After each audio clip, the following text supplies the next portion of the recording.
नमस्कार, आप देख रहे हैं एसबी न्यूज पहाड़ से मैदान तक। देहरादून कालसी के हरिपुर हरिघाट में यमुना के पावन तट पर विगत एक सप्ताह से जीएसआर फाउंडेशन के माध्यम से श्रीमद् भागवत कथा का आयोजन चल रहा है, जिसका 20 जनवरी को विराम दिवस था। विराम दिवस के अवसर पर विशाल भंडारे का आयोजन भी किया गया। प्रसाद सेवन करने हेतु भंडारे में हजारों की संख्या में भक्तों ने उपस्थिति दी। वहीं जीएसआर फाउंडेशन के अध्यक्ष गजेंद्र जोशी ने कहा, कथा में कथावाचक विपिन उनियाल और समिति के पदाधिकारियों का लगातार 14 जनवरी से कार्यक्रम में भरपूर सहयोग रहा।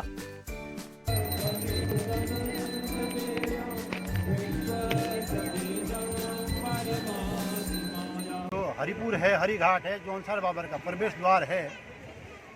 हम ऐसी कल्पना भी नहीं कर सकते थे कि इस प्रकार का यहाँ पे कार्यक्रम होगा, क्योंकि आज से 2000 वर्ष पूर्व जब कभी ये महानगर हुआ करता था हरिपुर, 2000 वर्ष पूर्व जब यहाँ प्रलय आई, इसने अपने आगोश में लिया। उस वक्त यहाँ बहुत बड़े बड़े मंदिर हुआ करते थे और जो भी यात्री यमुनोत्री के लिए जाते थे, चार धाम के लिए जाते थे, उनका आगमन यहीं से होता था, इस प्रवेश द्वार से होता था। विडंबना है इस बात की, क्योंकि इतना पौराणिक और ऐतिहासिक ये महानगर रहा, इसकी महत्ता। कालसी तो अपना वो ऐतिहासिक नगरी है जिसका भारत के प्राचीन इतिहास में भी नाम है, उल्लेख है, जिसको इसके पौराणिक महत्ता को देखते हुए सम्राट अशोक ने अपनी शिला की स्थापना भी यहाँ करी थी। और यहाँ 3 नदियों का संगम बनता है। ये अपना प्रवेश द्वार है जौनसार बाबर का। माँ यमुना, जो कि कृष्ण की पत्नी थी, हम समझते हैं कि हम जो है माँ यमुना के मायके वाले हैं।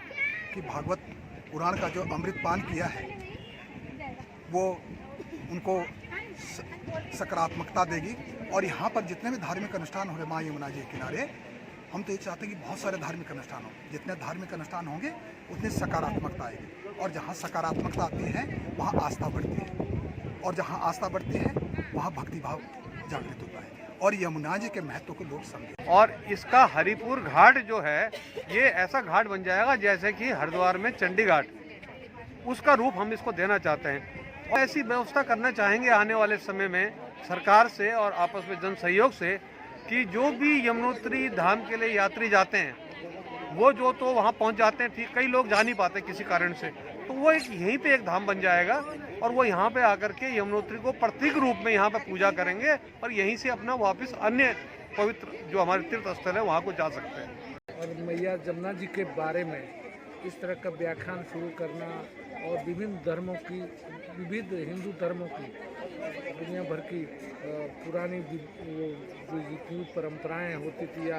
कथाएं होती थी या जानकारी होती थी समाज को, वो मिलने को उसका जानकारी मिलती है। युवाओं से मैं कहना चाहूँगा कि इस तरीके के धार्मिक आयोजन से जुड़ना चाहिए, प्रत्येक युवा को जुड़ना चाहिए, ताकि जिस तरीके की परिवर्तित लोगों के बीच में पनप रही है, चाहे वो नशा है, चोरी है, डकैती है, या इस तरीके की जो परिवर्तित पनप रही है, उसमें कहीं ना कहीं निजात मिलेगा। और देखिए, हमारा मकसद जो भक्ति की अलख पूरी हिंदुस्तान में आज जल रही है, उसी को आगे बढ़ाना है। उसके अलावा वर्तमान जो पीढ़ी है उसके लिए हम एक संदेश देना चाहते हैं, क्योंकि आपने देखा होगा हमारी जो अभी पीढ़ी है, न्यू जनरेशन है, वो जो है पाश्चात्य सभ्यता की ओर ज़्यादा बढ़ी।